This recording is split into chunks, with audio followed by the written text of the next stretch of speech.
Hello dear friends, welcome to my YouTube channel. তো চলে এলাম খুব গুরুত্বপূর্ণ একটি ভিডিও নিয়ে। তো আজকের ভিডিও টপিক হচ্ছে কি না, পিএসসি ক্লার্কশিপ। তো তোমরা জানো যে মোটামুটি আর এক মাসের মধ্যেই এক্সামটা হতে চলেছে। ওই অ্যাপ্রক্সিমেট 40 দিন মতো সময় আছে, ঠিক আছে? তো সময় খুব কম। তো এই শেষ মুহূর্তে তোমরা কীভাবে পড়াশোনা করবে যাতে তোমরা 75+ স্কোর করতে পারো, এবং তার সঙ্গে যে একটা কমপ্লিট একটা স্ট্র্যাটেজি এবং প্ল্যানিং যেটা তৈরি করতে হবে, যে বাই হুক আর কুক আমাকে চাকরিটা পেতে হবে, ঠিক আছে? তো এরকম একটা টার্গেট সেট আপ করে কিন্তু পড়তে হবে। তো সেই জন্য তোমাদের লাস্ট মুহূর্তে একটা খুব সুন্দর একটা স্ট্র্যাটেজি এবং তার সঙ্গে কীভাবে পড়বে, কোথা থেকে পড়বে, টোটাল সব কিছু নিয়ে এই ভিডিওটি আমি তোমাদের জন্য উপস্থাপন করতে চলেছি।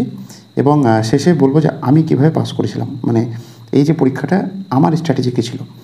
তো সব কিছু নিয়ে আশা করছি এই ভিডিওটি তোমাদের খুব কাজে লাগবে। তো ভিডিওটি শেষ পর্যন্ত দেখতে থাকো। প্রথমেই কী আছে এখানে না, প্রথমে সিলেবাসটা নিয়ে আলোচনা করেছি, ঠিক আছে? তো সিলেবাসটা দেখো, এখানে খুব ইজি সিলেবাস আছে। এই সিলেবাসটা কিন্তু বাকি এক্সামগুলোর মতোই কম বেশি। কিছুদিন আগে তোমরা মিসলেনিয়াস এক্সাম দিয়েছো বা পুলিশের যে এক্সামগুলো আছে সামনে, কম বেশি একই সিলেবাস, ঠিক আছে? তো জিকে থেকে থাকে 40, ঠিক আছে? ম্যাথ থেকে থাকে 30 এবং ইংলিশ থেকে 30, ঠিক আছে? তো এর মধ্যে এবার জিকের মধ্যে আবার বেশ কয়েকটা টপিক আছে। তার মধ্যে জিকে থেকে ম্যাক্সিমাম যে জায়গাতে প্রশ্ন আছে সেটা হচ্ছে তোমার কারেন্ট অ্যাফেয়ার্স। কারেন্ট অ্যাফেয়ার্স থেকে অনেক প্রশ্ন আছে। তো কারেন্ট অ্যাফেয়ার্সটা খুবই ভালো করে পড়তে হবে, এবং তার সঙ্গে হিস্ট্রি, জিওগ্রাফি এবং কিছু সায়েন্সের যে টার্মগুলো আছে, তিনটে সাবজেক্ট আছে, জিকে, ম্যাথ এবং ইংলিশ।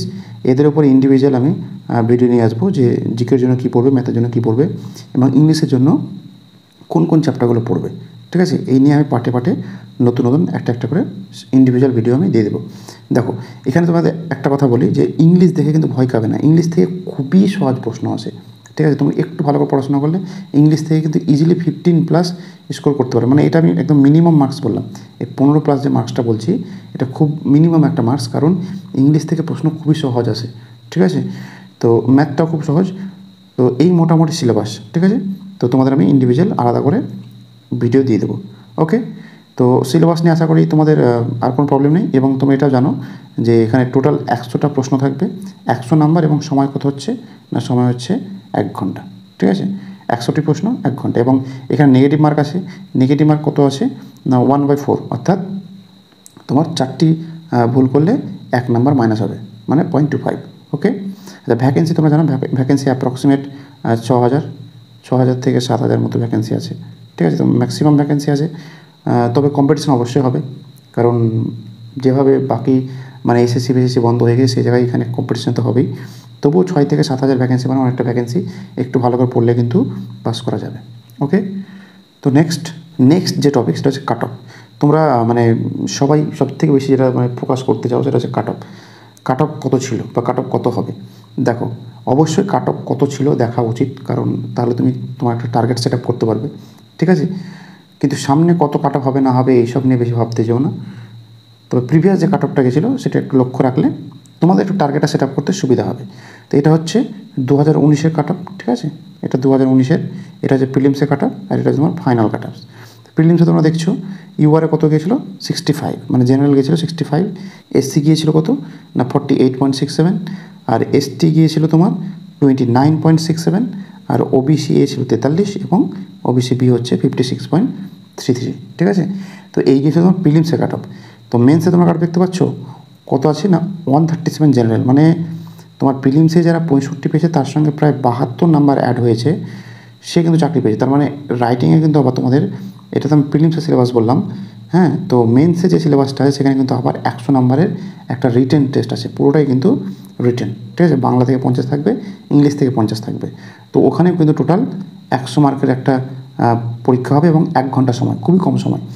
তো এই জন্যই বলছি যে শুধু প্রিলিমসে কাট অফ মার্কটা দেখলে কিন্তু হবে না, তোমার কাট অফ থেকে অনেক বেশি পেতে হবে। কারণ দেখো, এখানে 65-র সঙ্গে কত নাম্বার অ্যাড হয়েছে না, 65-র সঙ্গে এখানে হয়েছে তোমার 72 নাম্বার অ্যাড হয়েছে, মানে এটা কিন্তু একটা হিউজ মার্কস। তো সেই জন্য আমি তোমাকে বলবো যে 75+ স্কোরটা আমি কেন লিখেছি এবং কীভাবে পাবে আমি পরে আলোচনা করছি। তো দেখতে পাচ্ছ ফাইনাল কাট অফ কত গেছে, 137। তো এসসিতে কত গিয়েছে, 123.67, এসটি 97.67, ওবিসি এ হচ্ছে 121.67, এবং ওবিসি বি হচ্ছে 130.67। তো এখান থেকে এটা বুঝতে পারলে তো যে কখনোই যে কাট অফ মার্কটা মানে কী বলতো, একদম শেষ যে পাস করেছে, তো ওই নাম্বারটা পেলে কিন্তু কখনোই তোমার চাকরি হবে না। ঠিক আছে, মানে একটা মানে খুবই মানে অসম্ভব একটা ব্যাপার যে কাট অফ মার্কস পেয়ে চাকরি পাওয়াটা। তো সেই জন্য তোমাদের একটু বেশি বেশি মার্কস পেতে হবে। তো এবার তোমরা যদি বলো তাহলে এখন আমাদের কত কাট অফ আমাদের যেতে পারে, তো আমি টোটাল আমি কাট অফ তোমাদের বলবো না, তোমাদের শুধু এইটুকুই বলবো যে তোমরা সবসময় চেষ্টা করবে 75+ স্কোর করার। কেন বলছি দেখো, এই ক্লার্কশিপের যে এক্সামটা আছে বাকি এক্সামের থেকে কিন্তু অনেকটা আলাদা। ক্লার্কশিপে কী হয় না, প্রিলিমসের নাম্বারটা কিন্তু মেন্সের নাম্বার সঙ্গে অ্যাড হয়, মানে তোমাদের ফাইনাল যেটা হবে আর কি, মানে টাইপিং টেস্ট হবে তার আগে কী হয় না, প্রিলিমসের নাম্বার এবং মেন্সের নাম্বার অ্যাড হয়ে একটা প্যানেল বের হয়। ঠিক আছে, এই যে দেখতে পাচ্ছ ফাইনাল কাট অফ, এটা হচ্ছে ফাইনাল কাট অফ। তো সেই জন্য প্রিলিমসে তুমি যত বেশি নাম্বার পাবে তোমার চাকরিটা কিন্তু তত বেশি সিকিওর। ওকে, তো এই গেল মোটামুটি। তাহলে আমাদের টার্গেট রাখতে হবে কত, 75। এবার তোমরা হয়তো বলবে sir SC ST OBC A OBC B বলুন, তো ওইভাবে আমি কিছু বলছি না, তোমার শুধু এটাই বলবো যে জেনারেল 75, মানে বাকিরা তাহলে ঠিক করে নাও যে তোমাদের প্রিভিয়াস কত গিয়েছে, তাহলে এখন কত যেতে পারে। ঠিক আছে, সেইভাবে তোমরা করো। তবে ওটা ছিল 2019, এখন 2024, কম্পিটিশন অনেক, এখন দিনের দিন কম্পিটিশন বাড়ছে। তো সেই জায়গায় গিয়ে কিন্তু সবাইকে চেষ্টা করতে হবে যে প্রিভিয়াসে যত গেছিলো তার থেকে কাট অফ মিনিমাম তোমাকে 10 করে অ্যাড করতে হবে। অর্থাৎ এখানে 65, তো তোমাকে এখন 75 টার্গেট রাখতে হবে। ঠিক আছে, SC 48.67, তাহলে তোমাকে এখন 58.67 রাখতে হবে। এটা কিন্তু ম্যাক্সিমাম রাখতে বলছে, হয়তো এত বেশি কাট অফ যাবে না, কিন্তু যদি এই তুমি 19-এর যে প্রিলিমসে কাট অফ ছিল তার সঙ্গে তুমি 10 করে অ্যাড করো, তাহলে সুবিধাটা তোমার কী হবে, তুমি একদম সিকিউর জায়গায় থাকবে যে হ্যাঁ তোমার চাকরিটা কিন্তু হবে। ওকে, তো এই মোটামুটি গেল। নেক্সট কী হচ্ছে, যে নেক্সট এবার ফাইনাল আমাদের যেটা আলোচনা সেটা হচ্ছে কীভাবে 75+ স্কোর করবে। তো এখানে 75+ আমি কেন লিখেছি, আমি এই জন্যই লিখেছি কারণ 75+ স্কোর যদি তোমার থাকে তাহলে তুমি কিন্তু একদম 100% সেফ জায়গায় থাকবে, মানে তোমাকে আর কিছু ভাবতে হবে না। ঠিক আছে, এবার যারা ক্যাটাগরি যারা আছো SC ST OBC OBC B, তারা বলবে স্যার তাহলে আমাদের কত পেতে হবে, আমাদের কত পেতে হবে। আমি একটা কথা তোমাদের বলি, দেখো কখনও তুমি এইটা ভাববে না যে আমার কাছে যে সার্টিফিকেটটা আছে মানে আমি একটা সুবিধা পাবো। অবশ্যই তুমি সুবিধা পাবে, বাট সুবিধাটা তুমি পরে, এখন না। এখন তোমাকেও টার্গেট রাখতে হবে যে আমাকে 75+ স্কোর করতে হবে, এটা প্রত্যেকে টার্গেট রাখতে হবে। ঠিক আছে, তুমি এটা ভাবতে পারো না যে 75 জেনারেলের জন্য আমাদের মোটামুটি 40-50 পেলে হবে বা 50-60 পেলে হবে, এরকম টেন্ডেন্সি রাখলে হবে না। তোমাকেও টার্গেট রাখতে হবে যে আমাকে 75+ করতে হবে, তবেই কিন্তু তুমি 65+ বা 60+ তুমি করতে পারবে। ঠিক আছে, তো 75+ স্কোর কীভাবে করবে বলি, কীভাবে করবে দেখো, এখানে তোমরা দেখলে কি জিকে থেকে থাকে 40, তো জিকেটা এখানে কিন্তু মানে তিনটে যে সাবজেক্ট আছে, জিকে, ইংলিশ এবং ম্যাথ, এই তিনটের মধ্যে জিকেটাই কিন্তু এখানে একটু টাফ হয়। টাফ বলতে কী বলতো, সেরকম টাফ হয় না, জিকেটাতেই স্কোর করা একটু কঠিন হয়, কিন্তু ইংলিশ এবং ম্যাথে স্কোর করা খুবই মানে এখানে ইজি, কারণ ইংলিশ থেকে এবং ম্যাথ থেকে প্রশ্ন খুবই ইজি আসে। ঠিক আছে, আর জিকে থেকেও খুব ইজি আসে, কিন্তু জিকেটা হচ্ছে কি না, যেহেতু একটু সিলেবাসটা হিউজ, এর মধ্যে হিস্ট্রি আছে, জিওগ্রাফি আছে, সায়েন্স আছে, পলিটি থেকে সেরকম প্রশ্ন আসবে না, ইকোনমি থেকে প্রশ্ন আসবে না, সায়েন্স থেকে তোমার ফিজিক্স কেমিস্ট্রি বায়োলজি সব জায়গা থেকে প্রশ্ন আসে মোটামুটি। ঠিক আছে, ভূগোল টুগোল এই সব জায়গাতে প্রশ্ন আসে, তো একটু ভ্যারিয়াস হইতে তোমার অবশ্য তোমাদের কাছে কঠিন মনে হবে না, কারণ তোমরা বিভিন্ন রকম পরীক্ষা দিচ্ছ, মিসলেনিয়াস, পুলিশ, সব রকম পরীক্ষা যদি দিচ্ছ, তো জিকেতে কত নাম্বার আছে না, টোটাল 40 নাম্বার। তো তোমাকে জিকেতে টার্গেট রাখতে হবে কত, জিকে তোমাকে টার্গেট রাখতে হবে 30। ঠিক আছে, 30 কিন্তু জিকে তোমাকে টার্গেট রাখতে হবে। তোমরা হয়তো বলবে সেটা অনেক বেশি হচ্ছে না, এটা কিন্তু বেশি হচ্ছে না, 30 তুমি ইজিলি করতে পারবে। ঠিক আছে, 30 থেকে 35 করাটা একটু টাফ হতে পারে, কিন্তু 30 তুমি করতে পারবে। আচ্ছা, ম্যাথে কত আছে, এটা তাহলে কী গেলো, এটা গেলো তোমার জিকে। আচ্ছা, ম্যাথে কত আছে, ম্যাথে আছে 30। ঠিক আছে, ম্যাথে তুমি কিন্তু একটু ভালোভাবে পড়লে কিন্তু ম্যাথে 25 স্কোর করতে পারবে। ঠিক আছে, কারণ ম্যাথ থেকে এত সহজ প্রশ্ন এখানে আসে, তোমরা মানে প্রিভিয়াসের প্রশ্নটা দেখলেই তোমরা বুঝতে পারবে যে ম্যাথ থেকে কতটা সহজ প্রশ্ন এখানে হয়। ঠিক আছে, তো ম্যাথে 25 স্কোর তোমরা খুব সহজেই কিন্তু করতে পারবে। আর নেক্সট হচ্ছে কি না, ইংলিশ হচ্ছে তোমার 30, ইংলিশ থেকে তোমার মোটামুটি 20। ঠিক আছে, তাহলে কত হলো, 30 আর 20 50, 50 আর 25 75। ঠিক আছে, তো এই গেল মোটামুটি, এইরকম একটা স্কোর করতে পারলে তোমার হবে। এবার এটা সত্যি কথা, আমি যতটা সহজভাবে লিখছি বাস্তবে কিন্তু ততটা সহজ নয়, এর জন্য কিন্তু তোমাকে অনেকটা কষ্ট করতে হবে। ঠিক আছে, তো তোমরা দেখতে পেলে যে সাবজেক্ট ওই তোমাকে কীভাবে টার্গেট রাখতে হবে। এবার একটা কথা বলি আমি, এবার তোমরা ভয় খাবে না যে আপনি তো 30-এর মধ্যে 25 লিখলেন, এটা কি পাওয়া সম্ভব। তো তার জন্য নেক্সট আমি জিকের উপরে, তারপরে ম্যাথের, তারপর ইংলিশে, এরকম করে সিঙ্গেল ভিডিও নিয়ে আসবো, এবং সেখান থেকে আমি বলে দেবো যে ম্যাথ থেকে কোন কোন চ্যাপ্টারগুলো পড়বে। ম্যাথে তো অনেক চ্যাপ্টার আছে, সব চ্যাপ্টার পড়ার দরকার নেই, কোন কোন চ্যাপ্টারগুলো পড়বে এবং কোন বই থেকে পড়বে আমি ডিটেলস ম্যাথ নিয়ে বলে দেবো। এবং ইংলিশ থেকে যে আমি 30-এর মধ্যে 20 লিখেছি, তো এটাও তোমরা কীভাবে পাবে, কোন কোন জায়গাগুলো দেখবে, কোন কোন টপিকগুলো ভালো করে পড়বে, আর কোথা থেকে প্র্যাকটিস করবে, কী প্র্যাকটিস করবে, A to Z আমি বলে দেবো। এবং জিকে থেকেও তাই বলে দেবো। তোমাদেরকে একটা কথা বলে দিই, জিকে থেকে কিন্তু প্রথমেই মানে একটা কথা বলেছি, জিকে থেকে কিন্তু ম্যাক্সিমাম প্রশ্ন আছে তোমার কারেন্ট অ্যাফেয়ার্স থেকে। তো তোমরা এখন থেকে এক কাজ করো, যদি না করেছো তো শুরু করে দাও। সেটা হচ্ছে কি না, ম্যারাথন একটা ক্লাস পাওয়া যায় কারেন্ট অ্যাফেয়ার্সের লাস্ট 1 ইয়ার বা লাস্ট 6 মান্থ, 6 মান্থ না, লাস্ট 1 ইয়ারের একটা তোমরা 2-3টে ক্লাস ফলো করো, ঠিক আছে, ম্যারাথন ক্লাস, তাহলে কারেন্ট অ্যাফেয়ার্সটা কিন্তু কমপ্লিট হয়ে যাবে। ওকে, তো এই মোটামুটি গেল তোমার একটা 75 লিস্ট তোমার কীভাবে করবে তার একটা এখানে আমি ফরম্যাট দিলাম। তো তোমরা এইরকম টার্গেট করে কিন্তু পড়ো, ঠিক আছে। তোমরা একটা কখনো ভাববে না যে এত নাম্বার দরকার নেই, দরকার আছে। কারণ মেন্সটা এমন একটা জিনিস, সেটা হচ্ছে কি, মেন্সে কিন্তু 100তে তুমি যে কত স্কোর করতে পারবে তুমি কিন্তু জানো না। তো এখানে যত বেশি স্কোর করবে তোমার মেন্সটা কিন্তু ততটা বেশি সিকিউর থাকবে। ওকে, তো নেক্সট এবার আলোচনা করব না আমি কীভাবে পাস করেছিলাম। দেখো, আমি প্রথমে বলে আমি প্রিলিমসের নাম্বার কিন্তু অনেকটা কম পেয়েছিলাম, ঠিক আছে। তো সেই জন্য আমাকে কিন্তু মেন্সে জোর দিতে হয়েছিল। তো মেন্সে আমি অনেকটা নাম্বার পেয়েছিলাম, আউট অফ 100 মেন্সে 67 স্কোর করেছিলাম। তো মেন্সে কিন্তু আউট অফ 100 67 স্কোর করাটা কিন্তু খুব কঠিন, মানে সহজ বিষয় নেই। কারণ সময়টা থাকবে তোমার মাত্র 1 ঘন্টা সময় থাকবে, 1 ঘন্টার মধ্যে তোমাকে কিন্তু টোটাল কমপ্লিট করতে হবে, বাংলা এবং ইংলিশ। এখান থেকে 3টে থাকবে, ওখান থেকে 3টে, টোটাল 6টা থাকবে, ঠিক আছে।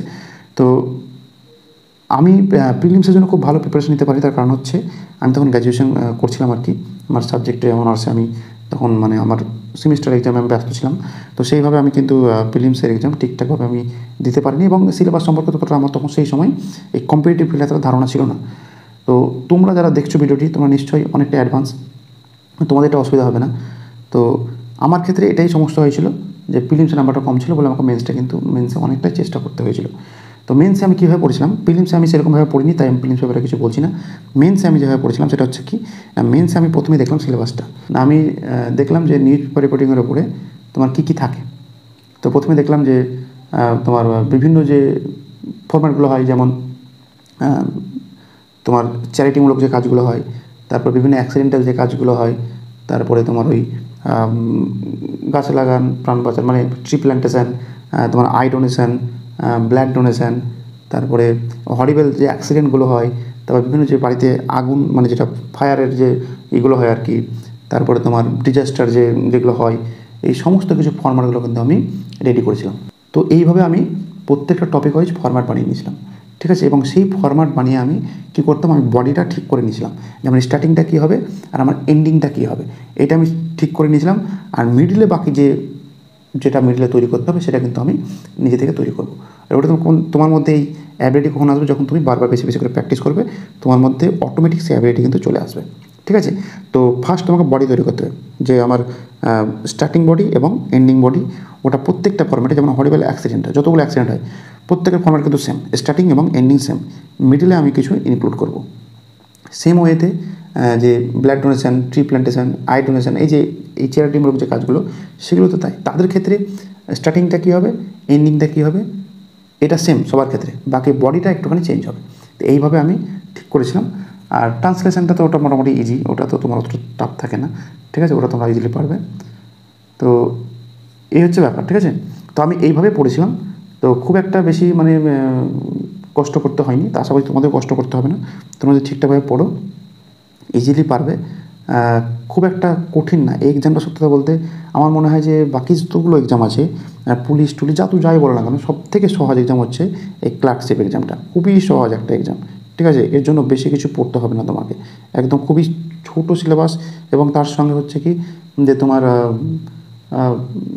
মানে নিয়োগ প্রসেসটা খুব সুন্দর, ঠিক আছে। প্রিলিমসে তুমি পাস করলে, তুমি মেন্সে পাস করলে, প্রিলিমস মেন্সের নাম্বারটা অ্যাড হলো, এবং তারপর তুমি টাইপিং টেস্টে গেলে। তো আমি কেন বলছি ভালো, কারণ প্রিলিমসে কিন্তু এখানে খুব সহজেই 70+ বা 75+ করা যায়, ঠিক আছে, খুব একটা কঠিন না, তোমরা পরীক্ষা দিতে গেলেই কিন্তু বুঝতে পারবে।